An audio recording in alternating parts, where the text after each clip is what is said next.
I don't have the illustrious qualifications as other folks in the panel, so I do hope that, and I appreciate my inclusion on this.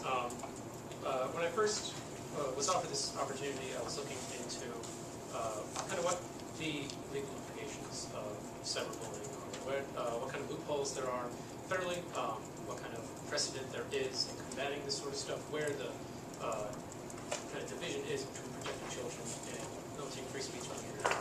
But over the last week, I'm a media guy, journalism major, and something hit the web that completely encapsulates, I think, a lot of the issues that were brought up in this panel, and a lot of the pertinent problems that are kind of encapsulating this whole issue. Over the past week, there was a popular video on YouTube that went viral of an 11-year-old girl initiating a talkback, a very crude, racy retort to quote-unquote haters on YouTube.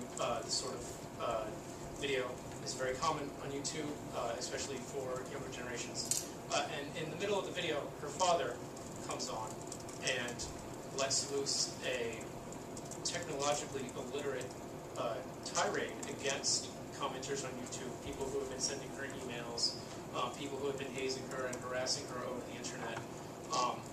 And the reaction to it was that it was funny. It got millions and millions of views.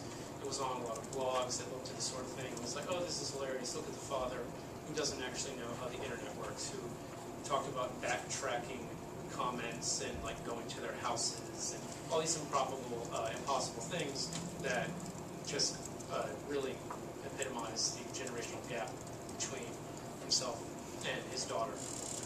And so that was reacted to with a kind of humorous, laid-back attitude. As the week progressed, her personal information was divulged.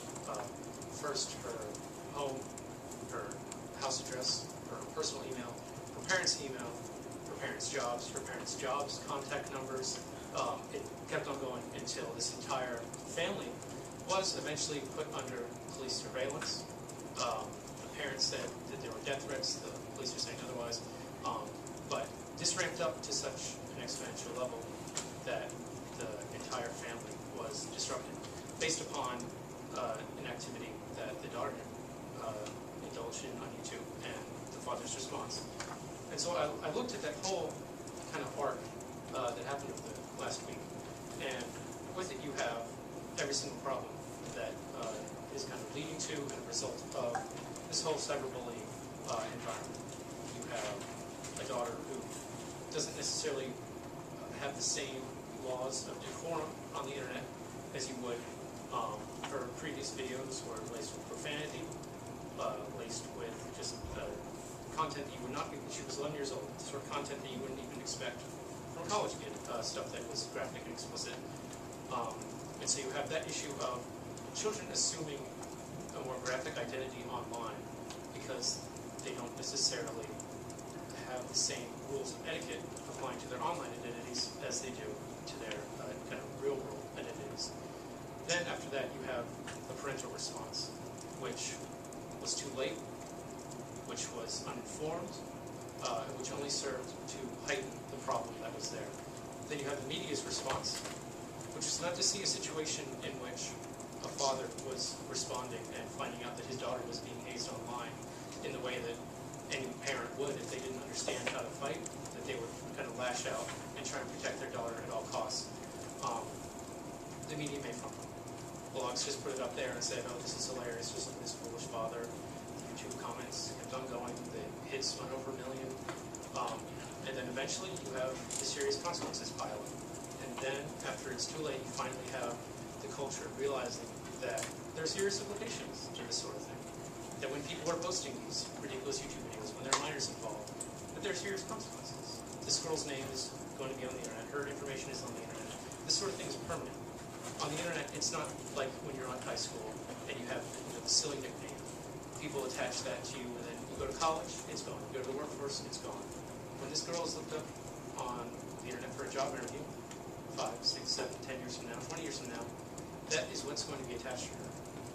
It's there needs to be a sort of societal awareness, I think, about this sort of thing, and I commend all the groups involved and all the work that's being done in trying to bring this to light. And it's nothing that can come from the top down, and it's something that's going to come instantaneously. And I don't think it's even something that's going to come from schools necessarily, just only from schools, because they're stretched so thin as it is. They can only do so much. I think it has to be sort of all-encompassing approach, and society in general has to.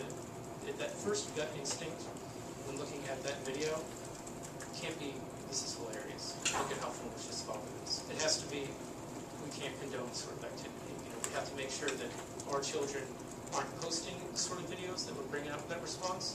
We have to make sure that our children are the ones who react to that video with very derogatory comments. And we have to make sure that as parents, as friends, as community members, we keep a watch and we inform all the minors just about the permanence, about the implications, and about just to be aware of everything that they post online. So I'm not going to eat up any more time. I know there's a lot of discussion that's going to take place. So thanks.